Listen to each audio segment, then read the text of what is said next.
So let us start with damped oscillation. Okay, first of all हम एक regular case देखते हैं जिसमें एक ब्लॉक एक स्प्रिंग से कनेक्टेड है और ब्लॉक एक फ्रिक्शनलेस सरफेस पे रखा हुआ है ना। तो अब अगर हम इस ब्लॉक को इक्विलिब्रियम पोजीशन से ए डिस्टेंस पे रिलीज़ कर दें तो ये ऑसिलेट करने लगेगा। अब यहाँ पे कोई भी डिसिपेटिव फोर्स नहीं है। डिसिपेटिव फोर्स का मतलब कोई भी ऐसा फोर्स जो जिसके अगेंस्ट एनर्जी का सिस्टम यूज़ करे, मतलब सिस्टम का एनर्जी लॉस हो अगेंस्ट दैट डिसिपेटिव फोर्स। तो किसी पोजीशन जब x पे ये ब्लॉक होगा, डिस्प्लेसमेंट x पे होगा, उस समय अगर हम इसका फ्री बॉडी डायग्राम ड्रॉ करें then the only force acting will be F and that will be minus kx। तो अगर हम F को डिस्प्लेसमेंट का सेकेंड डेरिवेटिव इंटू मास लिख लें so that will be acceleration, तो A will be minus k by m into x. तो ये जो हमें डिफरेंशियल इक्वेशन मिला है इसका जो सल्यूशन होगा हमने पिछले वीडियो में डिस्कस किया था, that will be sinusoidal solution x equal to a sine omega naught t plus 5। यहाँ पे a इस सिस्टम के ऑसिलेशन का एम्पलीट्यूड है और वो कांस्टेंट है, ओके और ओमेगा नॉट इस सिस्टम की नेचुरल एंगुलर फ्रीक्वेंसी है and that will be root k by m. तो जब भी हम ओमेगा नॉट लिखेंगे ये हमेशा सिस्टम का नेचुरल फ्रीक्वेंसी होगा, ओके। नाउ अब अगर यहाँ पे कोई भी डिसिपेटिव फोर्स नहीं है तो सिस्टम का एम्पलीट्यूड जो है वो टाइम के साथ में वैरी नहीं करेगा। सिस्टम एक कांस्टेंट एम्पलीट्यूड के साथ में वैरी ऑसिलेट करेगा for ever, it will never damp, इस पर कभी भी एनर्जी का लॉस नहीं होगा। तो ऐसा ऑसिलेशन अनडैम्प्ड ऑसिलेशन कहलाता है जहाँ पे सिस्टम एनर्जी लूज़ नहीं करता है और उसके ऑसिलेशन का एम्पलीट्यूड कांस्टेंट रहता है। तो जैसा हमने सिंपल हार्मोनिक केस में डिस्कस किया हुआ है, पढ़ा हुआ है कि वहाँ पे एनर्जी का लॉस नहीं होता है, तो वो अनडैम्प्ड ऑसिलेशन होता है बाय डिफ़ॉल्ट, हमने वही पढ़ा था अभी तक।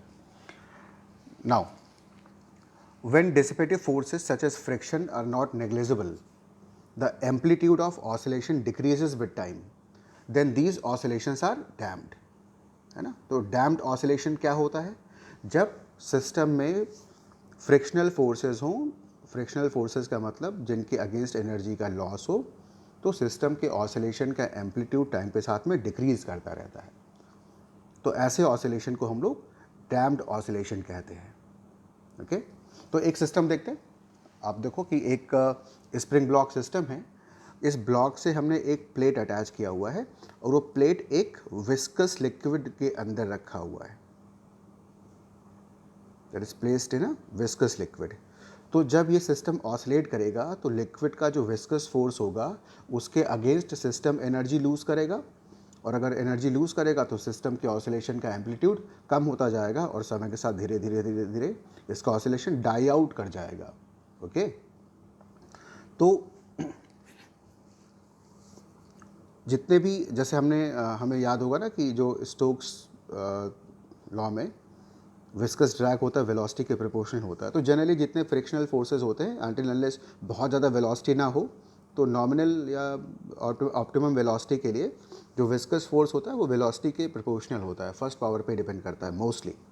तो जब यहाँ से हमें साइन ऑफ प्रोपोर्शनलिटी को हटाएंगे तो यहाँ पे एक कांस्टेंट आएगा जिसको हम लोग डैम्पिंग कांस्टेंट कहते हैं, it is called damping constant.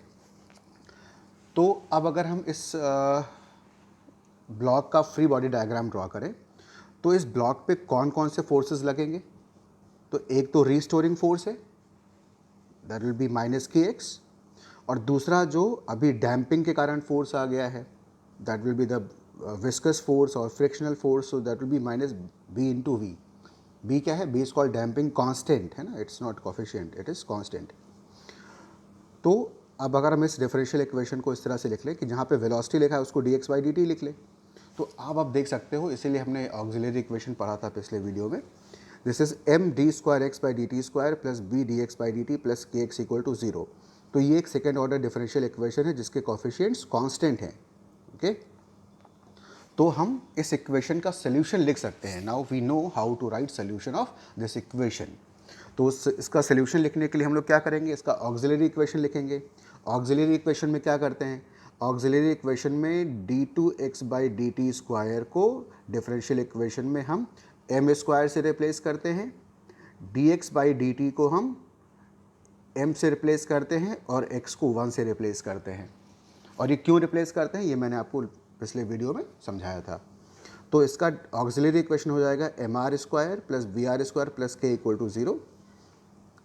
Okay, यहाँ पे एक्चुअली में देखो ये m मास यूज़ कर रखा है ना, इसलिए यहाँ पे मैंने m की जगह पे इसको r लिखा हुआ है। So that is basically r², this is r, this is 1। Okay, तो इन प्लेस ऑफ m क्योंकि मास यूज़ किया गया है ना यहाँ पे, तो कन्फ्यूज़न ना हो इसलिए हमने m की जगह पे r लिखा हुआ है। ओके, सो इसका जो ऑक्सिलरी इक्वेशन हो जाएगा वो हो जाएगा mr² plus br plus k equal to 0। और इसका जनरल सोल्यूशन क्या होता है, x equal to a e to power rt। r क्या है, r ऑक्सिलरी इक्वेशन का रूट्स है।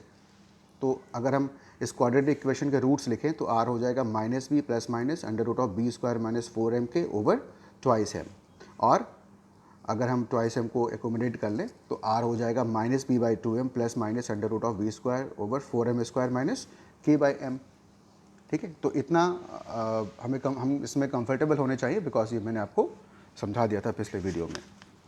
ओके, नाउ अब अगर हम यहाँ पे कुछ केसेस देखें, सपोज फर्स्ट केस में b² minus 4mk is more than 0।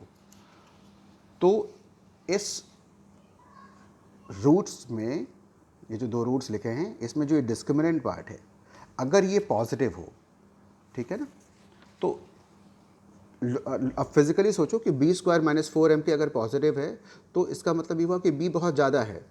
b बहुत ज़्यादा होने का मतलब कि डैम्पिंग बहुत ही ज़्यादा इफेक्टिव है, डोमिनेट कर रहा है।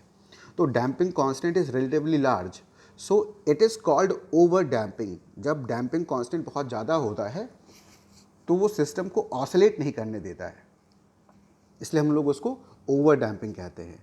और इस केस में ये जो ऑक्सिलरी इक्वेशन है इसके रूट्स रियल और डिस्टिंक्ट होंगे। ठीक है, as we have discuss in the previous video. तो इसका जो सोल्यूशन होगा वो होगा c e to power r1t प्लस d e to power r2t, जहाँ पे c और d कोई कांस्टेंट है। ठीक है, अब आप एक चीज़ देखो यहाँ पे कि जो रूट थे इसके वो थे minus b by 2m plus minus under root of b square over 4m square minus k by m, ऐसे लिख सकते हैं ना। तो आप ये देखो कि यहाँ पे b by 2m will be more than this expression in the square root.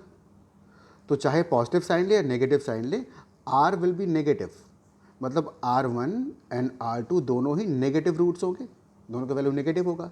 मतलब हमने ये जो जनरल इक्वेशन लिखा है ये एक्सपोनेंशियल डिके का इक्वेशन है। ये कैसा इक्वेशन आएगा, that will B exponential decay, है ना, क्योंकि दोनों रूट्स क्या हैं, दोनों रूट्स नेगेटिव इसके हैं। तो हम ये कह सकते हैं ना कि अच्छा, अगर हम यहाँ पे ऑसिलेशन के कंडीशन को चेक करें तो हम प्रूव कर सकते हैं कि ये जो इक्वेशन ऑफ मोशन है ये ऑसिलेटरी मोशन का इक्वेशन नहीं है। So when damping is large the frictional force is so great that the system can't oscillate, तो that system will not oscillate. So in over damped situation there is really no oscillation. Okay, if the mass is initially moving very fast towards the equilibrium position, it can overshoot as shown in the figure. However, it then move exponentially back towards equilibrium position without ever crossing the equilibrium value of the displacement for a second time. Thus, in the free motion of an overdamped oscillation, equilibrium position is crossed either 0 or 1 time. तो ये आप graph देखो कि अगर over damping होता है तो over damping में how the system will behave, है ना। तो सपोज जो सिस्टम ऑसिलेट कर रहा है यहाँ पे मास है और ये उसका इक्विलिब्रियम पोजीशन है जहाँ पे नेट फोर्स क्या हो जाएगा, 0। अब जब हमने सिस्टम को यहाँ से रिलीज़ किया तो ये जो फोर्स है वो रीस्टोरिंग फोर्स है, that force is restoring force जो सिस्टम को ऑसिलेट कराना चाहेगा। लेकिन डैम्पिंग कांस्टेंट इतना ज़्यादा है, डैम्पिंग इफेक्ट इतना ज़्यादा है कि ये फोर्स सिस्टम को ऑसिलेट नहीं करा पाएगा। तो यहाँ पे दो सिचुएशंस होंगे, या तो ये पार्टिकल इस इक्विलिब्रियम को कभी रीच ही नहीं करेगा और it will take infinite time to, mathematically it will take infinite time to reach to the equilibrium position. और अगर ये इनिशियल फोर्स बहुत ज़्यादा है so that will depend on these values C1, C and D, इनके relative values पे depend करेगा। तो अगर रीस्टोरिंग फोर्स बहुत ज़्यादा है, तो ये पॉसिबल है कि एक बार पार्टिकल इस इक्विलिब्रियम पोजीशन को क्रॉस कर जाए, बट वापस से ये बहुत लॉन्ग टाइम में वापस से इक्विलिब्रियम की तरफ शिफ्ट हो जाएगा। तो या तो इस तरह से वेरिएशन होगा या इस तरह से वेरिएशन होगा। जो एम्पलीट्यूड है that will keep on decreasing और it will take very large time to reach to equilibrium position.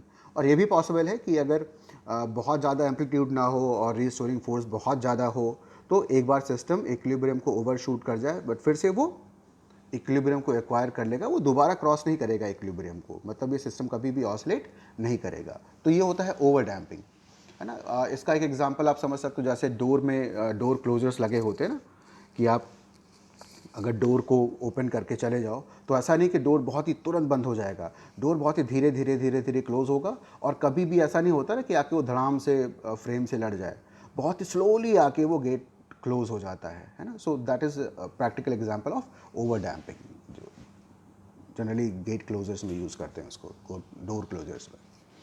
Okay, now second case क्या है?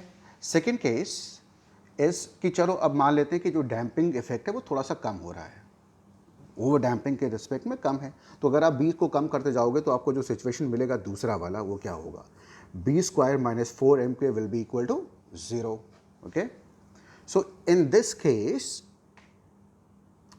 हमने पढ़ा था पिछले वीडियो में कि अभी इस इक्वेशन ऑक्सिलरी इक्वेशन के रूट्स क्या होंगे? रियल और रिपीटेड रूट्स होंगे या इक्वल रूट्स होंगे। ओके, तो इस केस में डैम्पिंग उतना ज़्यादा नहीं होता है, फिर भी ये इतना ज़्यादा होता है कि ये ऑसिलेशन ना होने दे, है ना, क्योंकि इसके जो रूट्स होंगे वो होंगे -v/2m। तो जो इसका सोल्यूशन होगा वो सोल्यूशन होगा x = c+dt e⁻pt/2m, है ना। मैंने आपको पिछले वीडियो में समझाया था कि क्रिटिकल डैम्पिंग के केस में एक लीनियर फंक्शन भी इन्वॉल्व हो जाता है ना। So it is worth noting that for fixed value of m and k, choosing b to be the critical damping value gives the fastest return of system to its equilibrium position। आपको ये difference समझना है ना। ये difference ये है basically कि over damping में क्या होता है? ओवर डैम्पिंग में जब ये सिस्टम इक्विलिब्रियम की तरफ आता है तो उसको इक्विलिब्रियम तक आने में बहुत ज़्यादा टाइम लगता है, इस तरह से, दैट इज़ ओवर डैम्पिंग। तो ये ग्राफ में अभी दोबारा आगे बना हुआ है, फिर भी यहाँ समझा दे रहा हूँ। और क्रिटिकल डैम्पिंग में क्या होगा? क्रिटिकल डैम्पिंग में भी कुछ वैसा ही होता है, लेकिन बस केवल टाइम इंटरवल की बात होती है। क्रिटिकल डैम्पिंग में इक्विलिब्रियम तक रीच करने का जो टाइम है वो ओवर डैम्पिंग के रिस्पेक्ट में रिलेटिवली बहुत छोटा होता है। तो जब सिस्टम को आप रिलीज़ करोगे ऑसिलेटरी सिस्टम को, so it will not oscillate. जो डैम्पिंग है that is not very large, but that is large enough to stop oscillation. तो वो इक्विलिब्रियम पोजीशन को बहुत ही रीडली गेन कर लेगा, है ना। क्योंकि देखो बात सिंपल से ना कि हम ये सब चीज़ें पढ़ के हो रहे हैं, क्योंकि हमें बहुत सारे ऐसे रिक्वायरमेंट्स होती है। एक एग्जांपल मैंने यहाँ पे लिखा हुआ है, मैं इसको रीड नहीं कर, मैं समझा दे रहा हूँ। Suppose if you are going in a car, है ना, और आपको आगे कोई ऑब्स्टिकल मिले या गड्ढा दिखे, स्पीड ब्रेकर्स हो, तो आप ब्रेक लगाओगे। अब अगर डैम्पिंग जो व्हील्स में शॉकर्स लगे होते हैं, अगर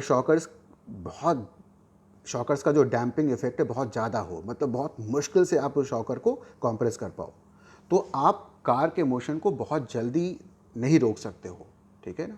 आपको अगर एक स्मूथ ड्राइव चाहिए तो आप चाहते हो कि जो शॉकर्स हो वो बहुत ज़्यादा रिजिड ना हो, उनका जो डैम्पिंग इफेक्ट हो वो कम हो, और सिस्टम ऑसिलेट भी ना करे, है ना, कि आपका जो राइड है बहुत ही बम्पी सा हो जाए, वो बहुत ही स्मूथली और बहुत जल्दी जाके एक इक्विलिब्रियम पोजीशन को एक्वायर कर ले।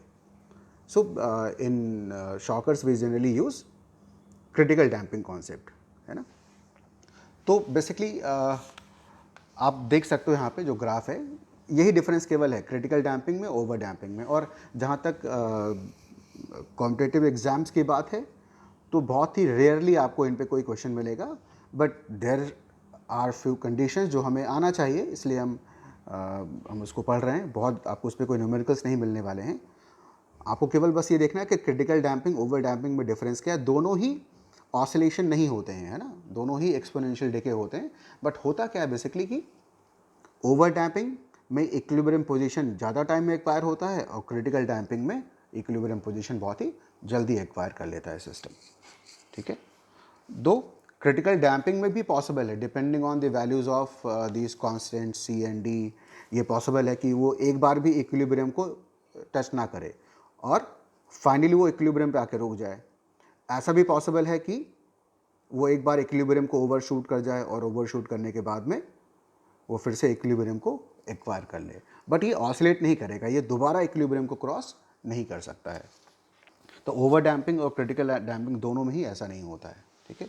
Now let us take the third case जो अपने लिए इम्पॉर्टेंट है, और लास्ट ईयर 2019 के मेंस में कई सारे क्वेश्चंस, कई सारे डेट्स में डैम्प्ड ऑसिलेशन पे क्वेश्चंस आए हुए हैं। तो तीसरा केस क्या है कि इमेजिनरी रूट्स मिल जाए हमें, मतलब डिस्क्रिमिनेंट नेगेटिव हो, बी स्क्वायर माइनस 4m के इज लेस देन 0। तो हम इस इक्वेशन को रीअरेंज कर सकते हैं ऐसे, देखो आप -1 को एडजस्ट कर लो, यहाँ पे यू एडजस्ट -1 देयर, है ना। तो -1 को हम आई लिख लेंगे, रूट ऑफ -1 को, और जो बाकी टर्म बचेगा यहाँ पे 2 नहीं है, that will be under root of k/m minus B square over 4m square, okay. तो हमें पता ना k/m क्या होता है, k/m फ्रीक्वेंसी से रिलेटेड होता है, तो डायमेंशनली ये वाला टर्म भी फ्रीक्वेंसी का होना चाहिए, है ना, डायमेंशनली। तो ये जो एंटायर एक्सप्रेशन है, इस एक्सप्रेशन को हम ओमेगा डी लिखते हैं, है ना। Omega D is frequency of oscillation of particle under damping. तो जो रूट्स आगे हो गए -v/2m plus minus i into omega D, complex roots हैं। और हमने लास्ट वीडियो में सीखा था कि जब रूट कॉम्प्लेक्स होते हैं तो जो सोल्यूशन होता है उसमें दो टर्म्स होते हैं, एक एक्सपोनेंशियल टर्म भी होता है और एक साइन या कोसाइन का टर्म होता है। तो जो कांस्टेंट का टर्म होता है कॉम्प्लेक्स में, जो रियल पार्ट होता है, वो ई का कोफिशिएंट में आ जाता है, ई के पावर में आ जाता है, और जो इमेजिनरी पार्ट होता है वो आर्गुमेंट में आ जाता है।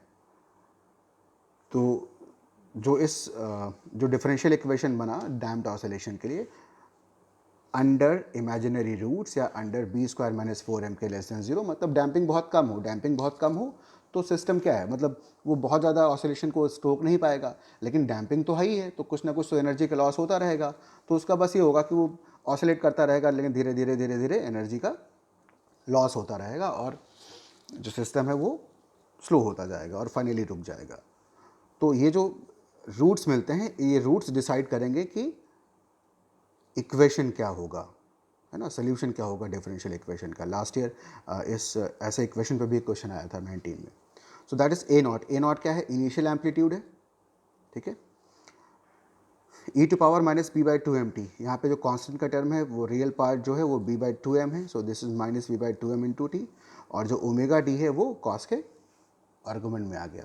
तो ये आप ना, ये अगर आप प्रीवियस वीडियो आपने नहीं देखा है तो दो ऑप्शन है, आप उसको समझ सकते हो, और या तो उसको आप उसको याद कर लो, इसमें भी कोई बुराई नहीं है, यू कैन लर्न दिस। तो अब अगर हम इस इक्वेशन को वापस से यहाँ पे लिख लेते हैं, और तो हमें जो रूट मिला वो क्या मिला, xt equals a0 e⁻−bt/2m cos omega dt plus phi, ठीक है। तो ये हमें डैम्प्ड ऑसिलेशन में सोल्यूशन मिला। अब यहाँ पे दो टर्म्स हैं, a0 e⁻−bt/2m and cos omega dt plus phi. तो ये बात मैं आपको ऐसे एक जनरल बता दे रहा हूँ, जो आपको आता होगा, कि सपोज जैसे मान लो कि हमने कोई भी इक्वेशन लिख लिया, सपोज मैंने लिखा y = x² sin x, ठीक है ना, और मुझे इसका ग्राफ ड्रॉ करना है। तो हम इसका ग्राफ कैसे ड्रॉ करते हैं, हम sin x में जो ये x² का टर्म है, हम y = +-x² का ग्राफ ड्रॉ करते हैं इस तरह से। तो ये ग्राफ इस तरह से होगा, ठीक है। तो जो sin x में जिस फंक्शन से मल्टीप्लाई करते हैं, हम उस फंक्शन को प्लस माइनस दोनों ही रेंज में ड्रॉ कर लेते हैं, और ये हमें प्रोवाइड करता है envelope of this trigonometric function. तो उसके बाद आप इस ट्रिग्नोमेट्रिक फंक्शन को इसी एनवेलप के बीच में ड्रॉ कर दो। इस तरह से हम कोई भी फंक्शन का ग्राफ ड्रॉ करते हैं जो इस फॉर्म में हो, मतलब एफ एक्स साइन एक्स के फॉर्म में हो, तो आप उसको उस ग्राफ को इस तरह से ड्रॉ कर सकते हो। तो यहाँ पे आप अगर देखो तो यहाँ पे एक एक्सपोनेंशियल फंक्शन है, ये एक एक्सपोनेंशियल पार्ट है ना। बेसिकली ये क्या है, that is amplitude as a function of time, क्योंकि डैम्प्ड ऑसिलेशन है तो एम्पलीट्यूड टाइम के साथ में डिक्रीज करता जाएगा। तो this exponential part is amplitude of oscillation of the system, है ना। तो अगर हम इसका ग्राफ ड्रॉ कर लें तो ये वाला ग्राफ हो जाएगा A naught e to power minus B T by two M का, और ये वाला ग्राफ हो जाएगा minus A naught e to power B T by two M का। ठीक है, तो ये जो डॉटेड लाइन्स है ये एक्सपोनेंशियल ग्राफ्स हैं, ये इस पार्टिकल के ऑसिलेशन का एनवेलप है। अब उसके बाद में ये इस कॉस फंक्शन को आप यहाँ पे ड्रॉ कर दो, तो इस तरह से हमें ग्राफ मिलेगा इसका। तो डॉटेड लाइन्स क्या हैं, this dotted line shows envelope of the oscillation, है ना। और ये जो ऑसिलेशन है वो तो शो ही कर रखा हुआ है हमने। So this envelope follows equation this, it shows variation of amplitude of oscillation as function of time. और ये जो ग्राफ बना हुआ है, this variation shows oscillation of particle with angular frequency omega D, and omega D is under root के by M minus B square over 4m square, है ना। अगर बी ज़ीरो कर दें यहाँ पे हम लोग, अगर हम बी को ज़ीरो कर दें तो ओमेगा डी ओमेगा नॉट के इक्वल होना चाहिए, ऑब्वियस सी बात है ना, और वो प्रूव भी हो जाएगा अंडर रूट के by m. So this is under damping, है ना। जब रूट्स इमेजिनरी होते हैं तो हम इसको अंडर डैम्पिंग कहते हैं। तो अगर हम इन तीनों को कंपेयर करें तो तीनों में क्या होगा, देखो ये जो ग्रीन वाला ग्राफ है वो शो कर रहा है ओवर डैम्पिंग को, दैट इज ओवर डैम्पिंग, कि आपने सिस्टम को ऑसिलेट करने के लिए अलाउ किया बट सिस्टम ने ऑसिलेट नहीं किया, है ना, और बहुत ही स्लोली उसने इक्विलिब्रियम को एक बार एक्वायर कर लिया। क्रिटिकल डैम्पिंग में क्या हुआ कि आपने सिस्टम को रिलीज़ किया, हो सकता है कि ओवरशूट करे या ना करे, बट बहुत ही जल्दी उसने इक्विलिब्रियम को अचीव कर लिया और उसके बाद में ऑसिलेशन नहीं हुआ। लेकिन अगर अंडर डैम्पिंग है, दिस इज अंडर डैम्पिंग, तो अंडर डैम्पिंग में क्या होगा, सिस्टम बार बार इक्विलिब्रियम पोजीशन को क्रॉस करेगा, मतलब सिस्टम ऑसिलेट करेगा, लेकिन आप देखो कि उसकी ऑसिलेशन का जो एम्पलीट्यूड है वो टाइम के साथ डिक्रीज करता जा रहा है। So that is under damping. Okay, now